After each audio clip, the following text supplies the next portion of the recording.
a great year, a difficult year in many ways. And we want to make sure that we're arming you with the tools to continue to take advantage of your membership in the Protected Association. And to do that, we're offering demos again this year that we have posted online, but weren't able to do live last year. And I believe first is Yancy. Yancy Mueller is our IT manager. She's going to come up and walk you through the AFSPA member portal. Many of you may be familiar with this for when you submit those massage therapy claims. It's a great way to do it. But she's going to show you some of the other tools that are available in there and how best to use it.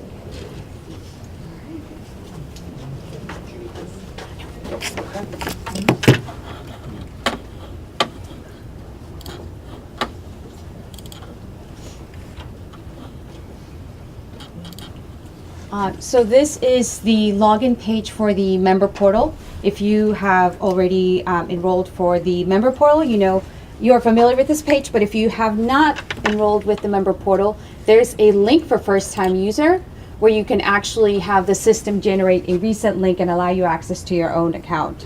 The information that you enter in the screen needs to match exactly what we have on file for you. We need your email address, we need your last name. Personal. Yes, and we do, thank you. We do suggest that we have, that you upload, or not upload, but update your email. If you have your work email, to change it over to your personal email. We've had challenges with certain agencies where, you know, we send the link and they never receive it. They don't even go to spam, so I think their security policies prevent the link from actually making it into their inbox. But if, you know, if we change it to a personal email, then either it goes to junk, or it goes to the actual inbox. So if you can, please change it to your personal email. So how do we change that? You can either contact us directly, or if you already have access to the portal, I'll walk you through here in just a moment. So contacting you means by telephone? You can contact us by telephone or by one of our secure forms. So let's say that you wanted to log into your account and you entered mismatched information. Let me see if I can just do that now. How does the spouse access that if you have the same email? So, no, please, we just had the same question. There's only one account on the member portal per family, and that account belongs to the primary enrollee. Yes. So if you are a spouse or if you have children who you want to be able to access it, you can give them the login information. Unless they're on record with a power of attorney or they have HIPAA authorization, we can't give access to another family member. It belongs to the enrollee. So if a spouse is trying to access that information, they'll need to get the login information from the primary enrollee or be on file as a HIPAA representative in order to provide that. But it's one account per family, and that account belongs to the enrollee. If you have two self-only plans, you have two different enrollments. But if you have a family plan or a self-plus-one plan under foreign service, then it's the enrollment. Same thing with our programs. There's only one account per family. Thank you. Thank you. That occurs with spouses. All right, so I am entering information here that I know is mismatched. So the system will let you know that the information does not match our records. And when you click on the link here, it'll bring you to our secure form that reaches myself and my team. So we'll be able to reach out to you directly. So I will go ahead and log in.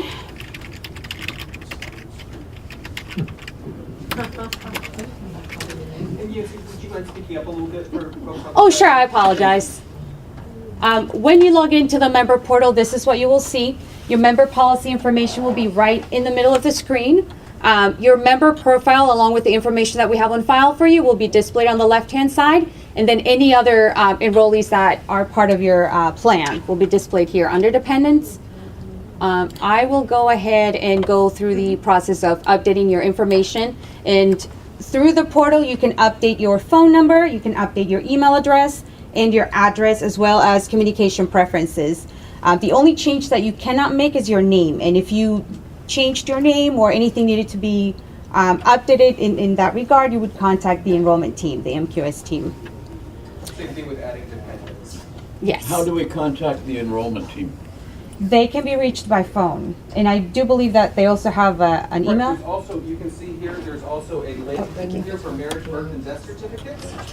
You can click that and it'll take you to the form where you can upload a change of name, a birth certificate, adoption certificate, whatever it may be that shows that you've added a family member, and you can submit that through there. And then, or just send them a question and they'll get back to you through this form. Thank you. Okay. All right, so to update your information, you would go to the link here to click to update, and the form will, the fields will now become editable fields. So I will go ahead and update the email address, update the phone number, change this number to that, and I'll change 703, and I'll just change a couple of those numbers. The address, 123 Happy Street. And then once you have entered the information that you want to update, you scroll to the bottom and you can save that change. If you ever see this screen, and this is, it changes from browser to browser, but if Windows Internet Explorer gives you this prompt, you want to click on Leave the Page, which allows the portal to actually update the information. And at the top, you will see the message letting you know that the contact information has been successfully changed. So if I scroll down, I can now see that my address now reflects 123 Happy Street, the phone number changed, and the email also changed. I did not change the communication preferences, but if I wanted to change the login, here at the bottom, there's a link for edit login password, and I can make those changes here. So they would be immediate changes. I'm now going to upload a file. When you upload claims, they have to be in PDF format, and that's the only file type that the system will accept. Yeah, it's a pain, because not every scanner does a PDF scanner. Not every scanner? So is that explained on this webpage? Yes, so when you go to submit a claim on the right-hand side, you have different options. And in here, we do let the members know to not submit password-protected files, and that, actually, I think it would be in here, that the file has to be in PDF format, right here. This might not be a question you can answer, but how do you change a document? Because I've tried to upload documents, but then it gets rejected because it has to be in PDF format, and I don't know how to do it. It really depends on the computer that you use, and we can talk afterwards if you would like. Thanks. And the scanner, some scanners don't scan PDF. I know that certain browsers give you the option to convert the file. Right, but not all. And so with the conversation, it's, individual conversations, it's difficult to hear. So we can keep that to a minimum, that would be great. So for this exercise, I'll go through the claims without questions, but you have option to submit claims without questions, claims with questions, and then claims directly to a specific HBO. And typically, when you work with a health benefits officer, they'll let you know that you can go in and submit a file so that they're expecting that to receive that file. So I will go to claims without questions, and then in here, I would say or select who the claim is for, whether it's for the primary subscriber or any dependents in the policy. The next option would be to select the service year for the service year for the claim, and then the last four of your social or your FSBP member ID number. We also require the diagnosis or reason for visit. So in this case, I'll just enter a test, and then you would browse for the file in your computer. And I'm just going to upload just a regular PDF file. Yes, sorry. Oh. And then here at the bottom, you have to certify that the information in the claim submission is complete and accurate. And then lets you know that, any intentional false statements in the application or willful misrepresentation is a violation of the law. And it is punished by no more than $10,000 or imprisonment no more than 5 years. So I'm going to say yes, and I will go ahead. Yes. Do you need to put the member ID on the PDF form, the form that you've made into a PDF file before you submit it? You don't if you enter it here. And that would be the FSBP ID for the person that you're submitting the claim for. What is the FSBP member ID? That- On your card. Yes, that is the Oh, number on your card. Yeah, it's at the start of the That's if you write it on to your question, ma'am, if you write it on the form that you're submitting and uploading, never a bad idea. Not necessarily required, but never a bad idea, just in case. All right, so once you click submit claim,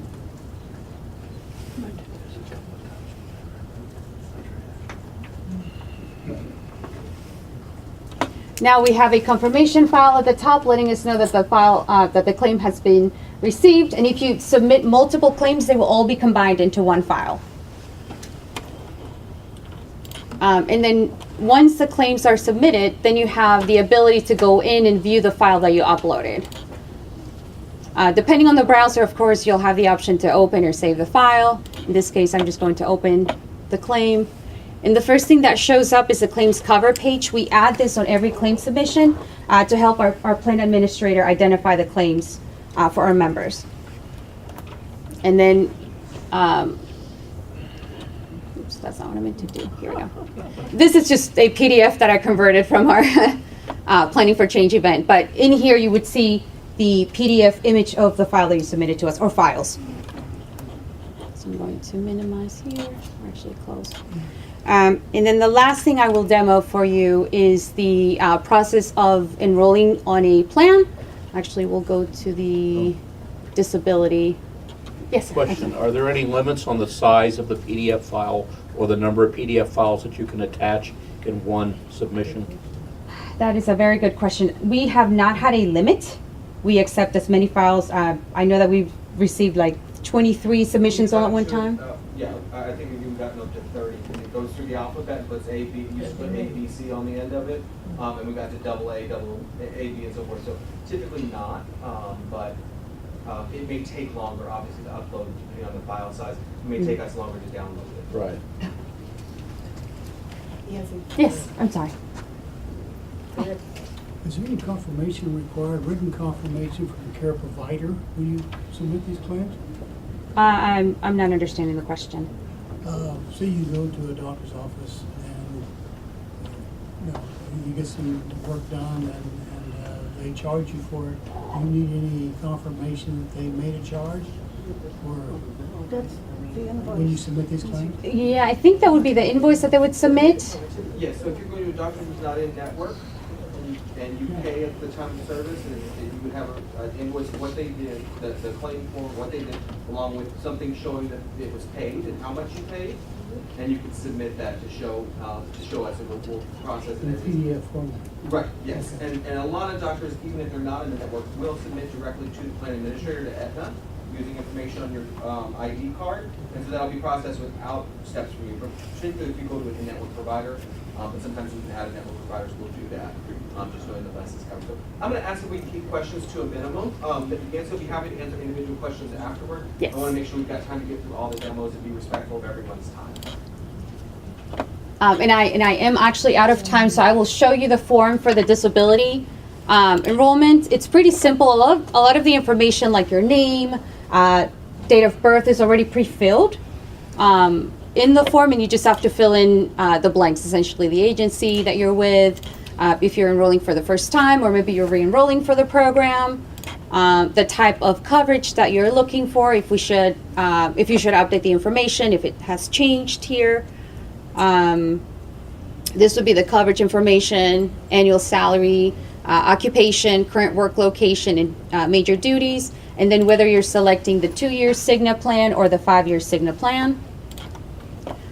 Once you answer all of the questions at the bottom, you will have the opportunity to either upload a voided check. It's optional, it's not a requirement, and then add your full name as the e-signature along with the date.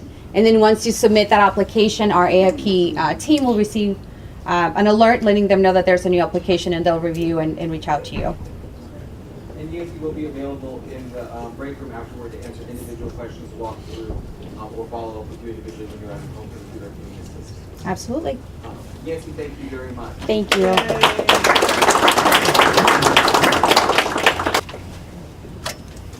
And Nancy's she's wearing many hats today, but she's going to get us ready for our next demo, which I believe is from Britt Pirates, who is the Senior Account Manager from Aetna.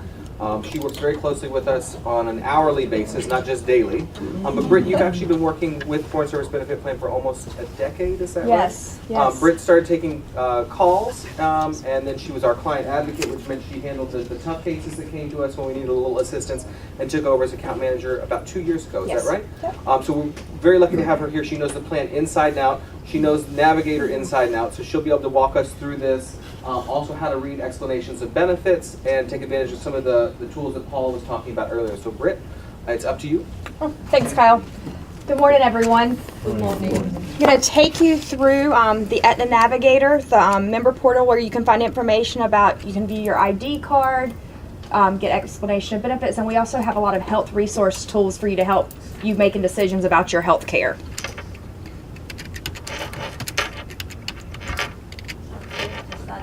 Oh. Yeah.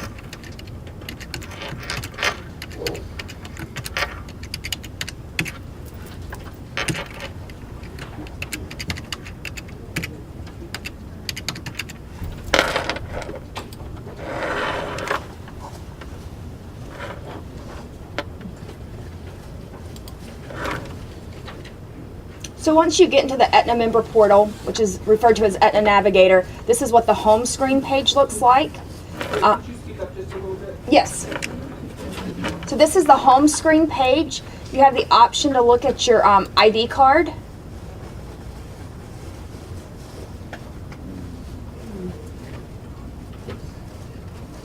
You can view it. It'll pull up a copy of the current ID card. You can also print, download this, email it to yourself.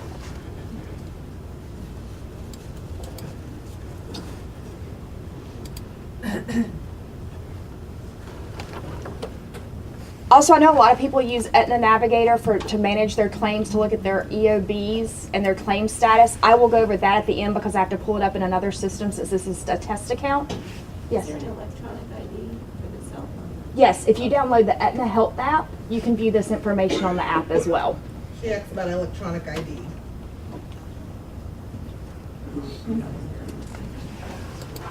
So you also have a tab for see your coverage and cost. This allows you to look at your deductibles, what's been applied for the year, and your out-of-pocket maximums. Just at a screen print versus having to look at every claim.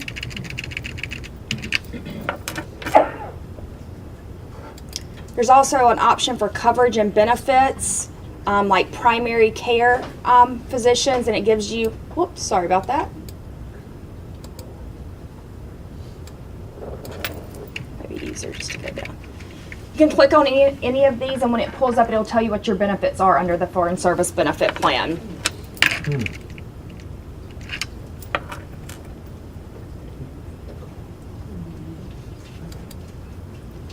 Another big thing is the Stay Healthy tab. This is where you can go to access the member engagement portal and also your wellness incentives and your health resource tools. If you want to access the member engagement portal through Active Health, you would click on Discover a Healthier You.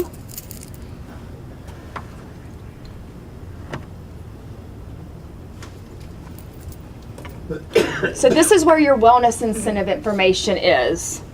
You can click on this link. It takes you to the AFSPA website that outlines and goes through and gives you the details of the wellness incentives. You can schedule your biometric screening. This link takes you directly to the Quest site, so you can schedule your screening. This is where you would start, and this is a demo, so I can't get into it, but you would click Start, and that's where the questions for your health risk assessment would come up, and you can answer those online. Or if you prefer to do that telephonically, you can also reach out to TrustleTree, and they will do that over the phone for you. Once you complete it with TrustleTree, it is sent to Aetna, and we load it in our system, so your incentives will show up in here as well. And this is where you would see your incentives up in the corner as you earn them. So can I ask a question? Is this like the Foreign Service Benefit Plan? There's one login for the whole family, or does every family member get their own login for the Aetna? Every family member would get a registration. Okay. Could you repeat the question? Yes.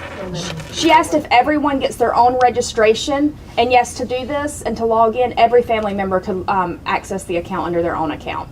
So this is different from the AFSPA portal where there's only one account per family. Here, everybody has their own account to track their own information. Yes.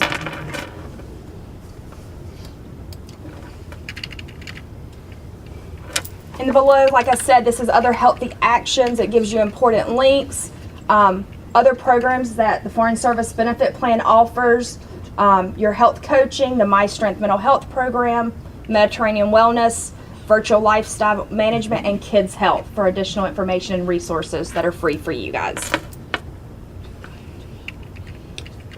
You can also do other things like calculate your walking steps, connect your fitness trackers, and all that information would be uploaded to Active Health so you can keep track of that.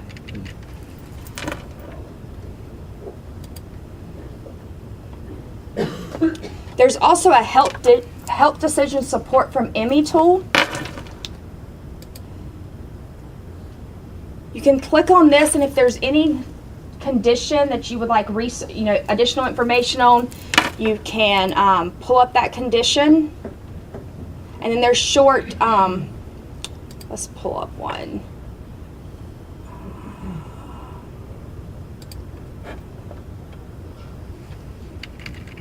Oops. And we'll do blood transfusion. Offers it in English and Spanish. And then it'll upload a video for you to watch. And I'll show you a short clip of the video so you see what's included in the video. Hello. Welcome to Emmy. I'm here to help put you in control of your health. Before we begin, please be sure your sound is turned up. Or turn on closed captioning if you prefer. Okay, now let me just get everything ready for you. This short program is about blood transfusions. So you may have an upcoming surgery where you may need blood, you may be watching this after surgery, or you may be getting a blood transfusion to help treat a medical condition.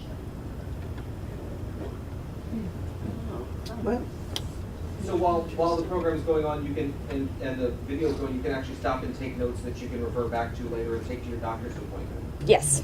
Thanks, Kyle.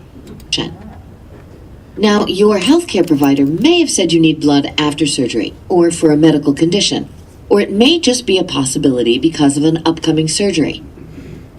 Either way, I'll go over what you need to know.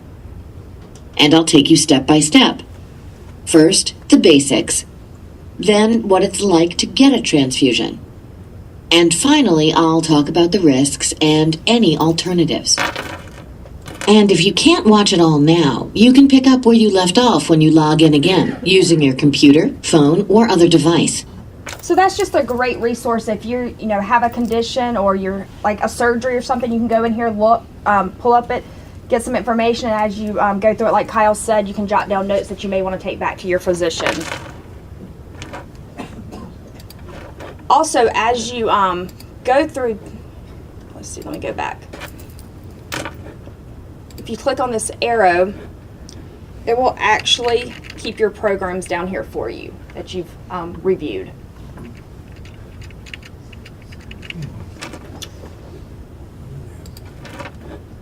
So I'm going to log out and log into the other account so I can go over the claim information and the EOB. And Brittany, we've got one question. Yes. Your Aetna mobile app, how much overlap is there? Because it seems that it's a little more primitive. Are you using the Aetna Health app? I have an Aetna mobile app and I can get at things on it, but it's not everything. The Connect isn't so good in here, but. I think if you prefer the app, Britt might be able to walk through some of the differences afterward and make sure that you've got the right app. Right, because we did just make some upgrades to the app, and it's now under Aetna Health. Yes. It's called Aetna Health.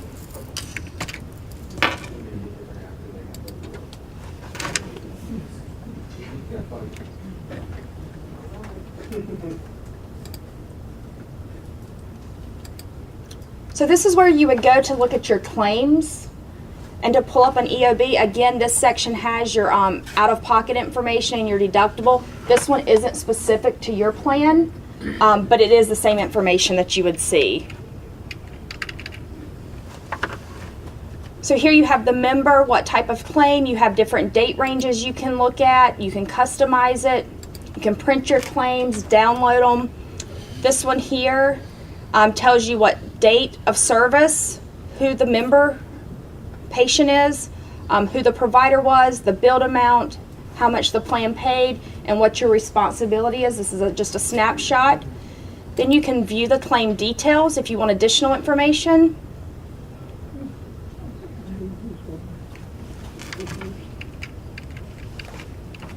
This again shows the total amount billed by the provider, what the member rate or the plan allowance was for the services, how much we paid, did we pay it electronically or was a paper check issued, if the provider was in network or not, and then the amount you owe or have already paid. It also gives you a breakdown of each of the services that was billed on the claim. Again, the same information, just broken down by each procedure code that the provider billed. I'm sorry, is that what the EO, what did you click on to start this? Under Managed Claims, if you click there first, and then you go to Claims, and then there was a View Your Claim, and then this information was brought up. It's the same information that's on your EOB, it's just a different way to view the information. If you want to look at the explanation of benefits, you can click on the explanation of benefits. This, of course, would have the AFSPA Aetna dual logo. It would have your member information, which includes your name, ID, group, and the group name, which would be Foreign Service Benefit Plan, the name and mailing address. Again, here's the grids, the track your health care, the amount you've already paid, amount you saved. Generally, this is the amount when you use an in-network provider and you get that discount. And then this is how much you have left to meet your deductible or out-of-pocket amount. Quick question, Yes. man. If you had Medicare Part B and this was a service that was subject to Part B, would you get detail on this here, or would you have to wait for the Medicare processing center to send their explanations out, and then this would only discuss what's left after the Part B part? This would only discuss what's left, what we've paid. I see. The same holds for any, for example, on the TRICARE. If you use military TRICARE, we've never looked at this, and this should show what you paid out of the TRICARE. Yes. Should your primary pay. Yes. Question? Yes. When the provider comes back, and this has happened to me several times lately, comes back and rebills for the part that the EOB says you're not responsible to pay, I printed out the EOB, I mail it back to the provider, and I've got the bill back again. So I've called that in, but is that happening more? Is that a frequent problem? No, not that I'm aware of. Let's meet afterwards, and we'll talk and I'll help you resolve that with the provider.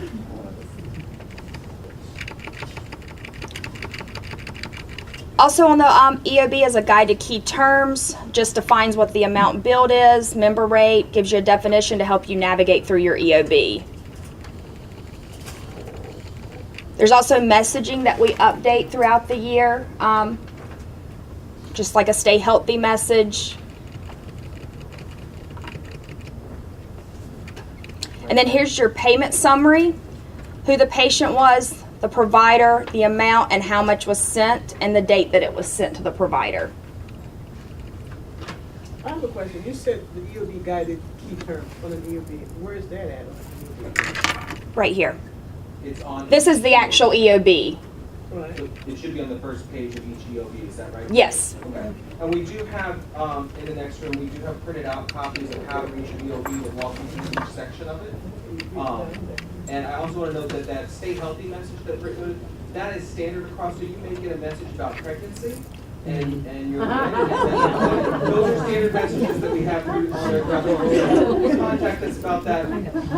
We schedule those for the whole year. May not apply directly to you, but we're reaching somebody. Good point, Kyle.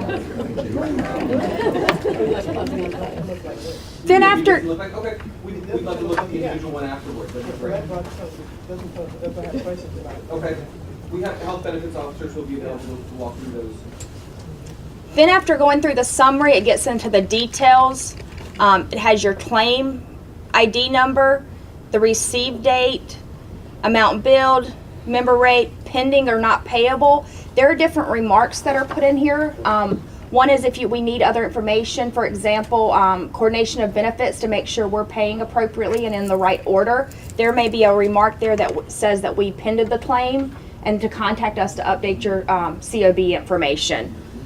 There could also be remarks in here, like this one is 1, and it tells you that your provider may have sent diagnosis codes with your claim, and if you would like information about those diagnoses, to give us a call or give your provider a call.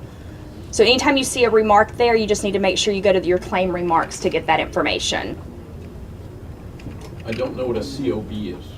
It's the coordination of benefits. So if you only have the Foreign Service Benefit Plan, and then say you pick up Medicare, you would want to notify us so that we can make sure that you have Medicare now so that we can coordinate and pay in the appropriate order.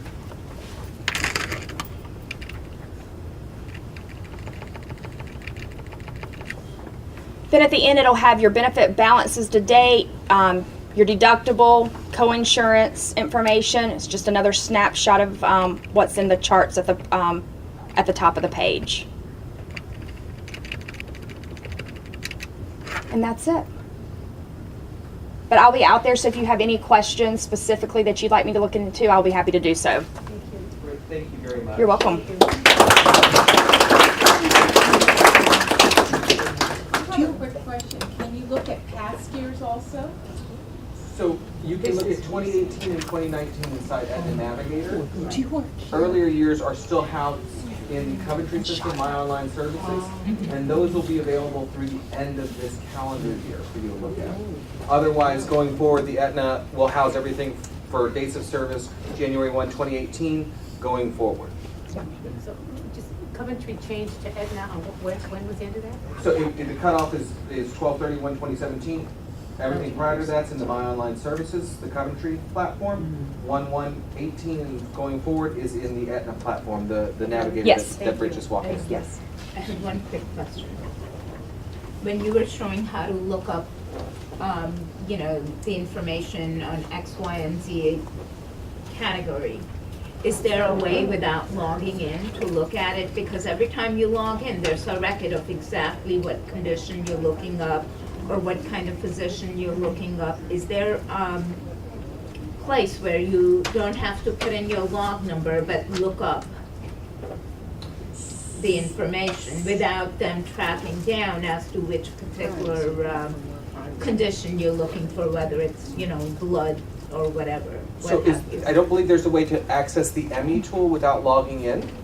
And I should mention, there's we're no not using that information to, in terms of what you're searching, we're not using that information for anything. That is available for your benefit. So if you're looking up a condition, we're not going to contact you in that platform. No, they don't, but they always have a record of where you went and what you were looking for, or what condition, And that's so that you can come back to it, refer to your notes, pick up in the middle of a presentation where you were. If you're looking for a provider, there is a public site accessible through multiple sites, and we'll be happy to show you that to look for a provider. Britt, thank you again. Thank you. Our last demonstration is of the Express Scripts website, and that is, she told me we could just refer to her as M today, but it's actually our account manager with Express Scripts who's been with us, what's it been, 3 years, 4 years? 3 years. Yeah, and Merzad is fantastic. So Merzad Arefi Yes. is going to walk us through the Express Scripts site, and we're very lucky to have her here today. So Merzad, take it away. Good morning, everyone.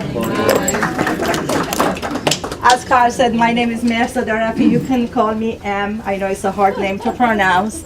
I'm so excited to be here. I would like to take an opportunity to show you the tools and resources we have available on a Express member website. So in order for you to log into ESI website, you need to be a registered user. So It's very easy. I'll just walk you through it quickly, how to register. We just need to have simple credential, which is your name, first name, last name, your either social security or member ID, your date of birth, your email address, and then there's a terms and condition that you need to sign, and then you can create your user ID and password, and it's a secure site so you can manage your prescription benefit.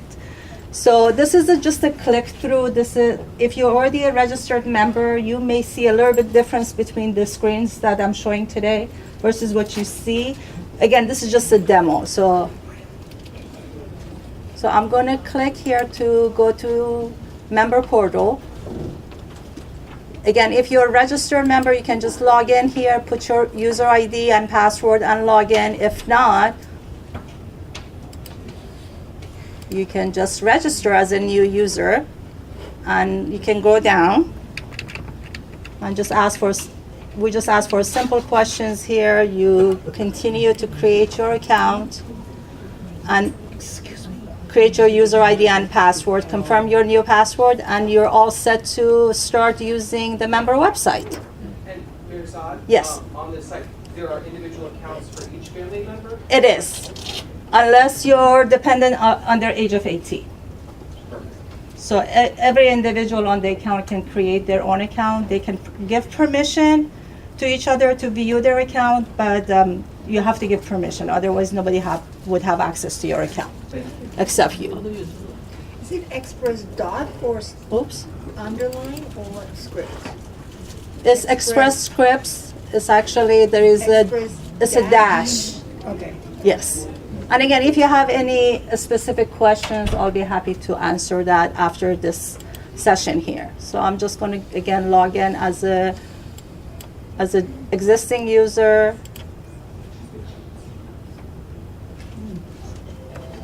And once you're here, you have many options. You can place your prescription order through mail order pharmacy. You can track your order. You can price a medication. You can look at your claim history. You can assign automatic refill if you're taking long-term prescription. You can have it automatically refill for you. You can find the pharmacy close to you. And I'm just going to go quickly over each of these options. So if I'm a patient and I have a prescription, I can go down and select the drug that I want to order today and say add that to the cart. Again, since this is a demo, it's not going to take you to the next screen, but if it was a real production environment, you can just quickly check out here, and then it would ask you for the type of payment that you want to pay your bill. We can accept e-check, credit card, and either bill you later. It's for refills. It's for refills. Or you can also renew your prescription, but for new prescription, your doctor either need to call in, fax in, or use the e-prescribing to send in a new prescription. But you can do that for your refills. New prescription, obviously the doctor has to write the prescription down for you, or mail it in, or do the e-prescribing or faxing. So you cannot do that online unless we have the valid prescription in our system. Make sense? Yes, sir. Hi. Could you explain the relationship between Express Scripts and Aetna? And the reason I ask is CVS and Aetna are now together. And what I used to do is if I had a prescription same day, I would go to CVS, and then if it became a recurring, I would sign up with Express Scripts.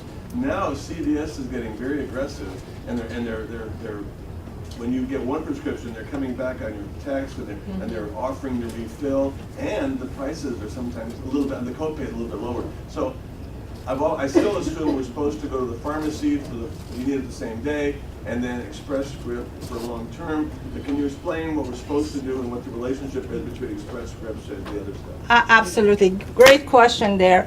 For non-maintenance medication, for medication that you're not taking for long term, you can go to any local pharmacy, and you can choose any pharmacy that you want to go to, and there is no limitation. However, for maintenance medications, which is like for blood pressure or cholesterol, you have up to 2 fills at any local pharmacy. After the 2 fills, you either need to transition to mail order pharmacy or Walgreens because they're participating Smart 90 pharmacy. So if you have a specific drug, we can take a look at it to see if it's a non-maintenance medication or it's maintenance medication. Again, for long-term prescription, you have up to 2 fill without incurring higher costs. After you exhaust your 2 fill, you need to transition either to mail or to Walgreens. When you say mail, you mean Express Scripts? Exactly. I'm sorry. Yeah, mail is Express Scripts. Correct. And if you're ever prescribed a specialty drug, it has to go through mail order, is that right? That is correct. It has to go through. Mail order, which is our Accredo pharmacy. And if you say the 2 prescriptions that can be filled locally, that's per drug. Let's say you had 3 Per drugs. drug. Absolutely, it's per drug. Yes. And that's actually a good segment maybe we can go to. Oops.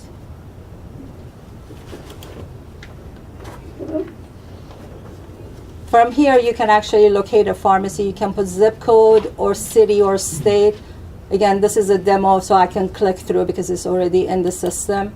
And I can locate a pharmacy near to me, and I can see Walgreens is a Smart 90 pharmacy because it tells you they can fill prescription up to 3 months, and you can see a yes here.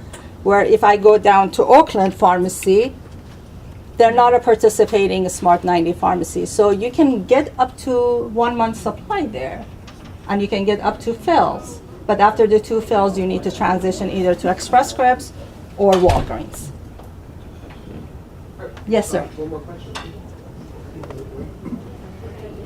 I actually have a couple of questions. Number one, when you're on the website and you see the list of drugs, the ones that you can order right away, the ones that are on automatic and all that, how do you get rid of the ones you don't need anymore without actually having to call up and say cancel these things off the list? You should have an option, and give me 1 second here. Again, this is a demo, so it may not give me that option, but you should have an option to say that you do not want to fill the prescription and move them to a closed bucket. Give me 1 second here. Let me see if I can go out.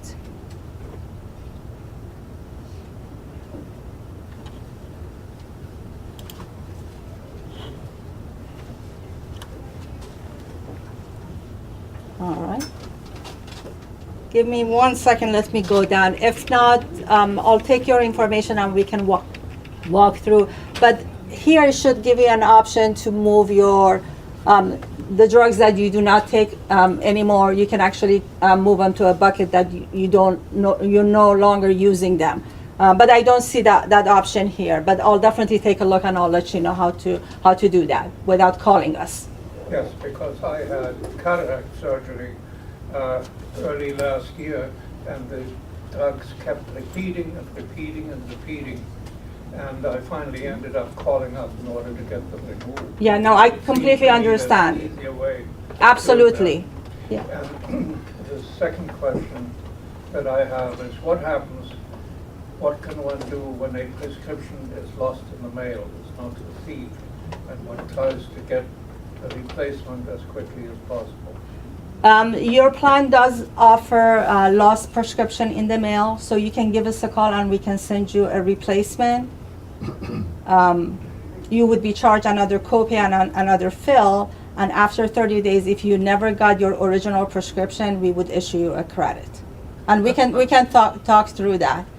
I'm sorry, maybe I should talk to you about that. Yes, yes. And the third question I have is, what is it exactly that determines whether a drug is eligible for automatic refill and being covered by Express Scripts in the first place?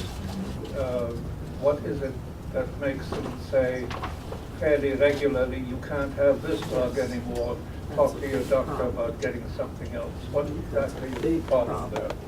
Are you, just so I'm clear, are you talking about the drug coverage itself? So you're taking a certain medication and we're telling you that is no longer covered by your plan? Yes. Okay. So I'm going to suggest, if I may offer a general answer and then suggest the two of you meet up afterward. There is a formulary. The plan, Yes. the plan and all the FEHB plans work with a formulary.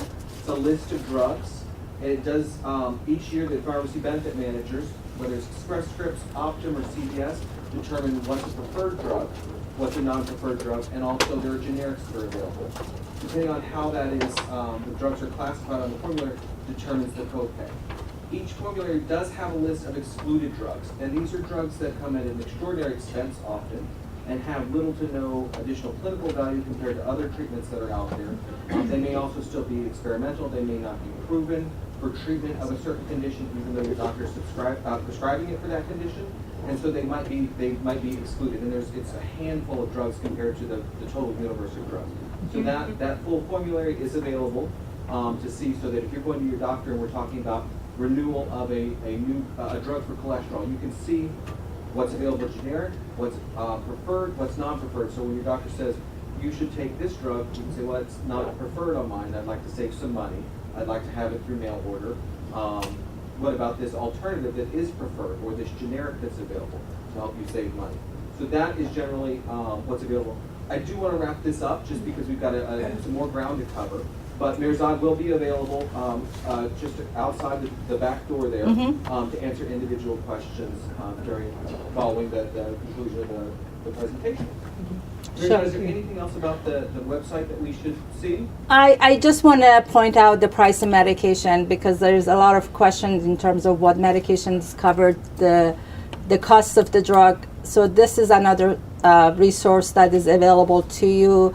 You can actually select the pharmacy that you're wanting to have your prescription dispensed there. Once you select a pharmacy, you can search by the drug, and it gives you an option here. Again, this is a demo, so I don't have the option of putting the drug, a specific drug, but you can put your specific drug, continue based on the dosage that you're taking. You can make any changes here, and then continue. There are some alerts that we provide, and we always recommend for you to read the alert that is out here, and then continue pricing. And here it would give you an option for home delivery, which is Express Scripts, Walgreens, non-smart 90 pharmacies, CVS, and a bunch of other pharmacies as you selected, and it gives you the price differences between different pharmacies, day supply, and quantity that you're taking. And then it also gives you the generic alternative. If you're choosing a non-preferred and it's costing you a lot, you can choose a generic alternative drug.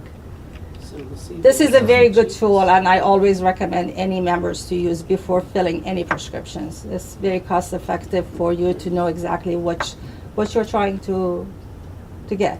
And you can, again, you can download the ESI mobile app too, and you can take it to your physician and show them the list of the drugs that you're taking and different options that is available to you, so you can make a decision in terms of your prescription benefit. Thank you so much for giving me the time.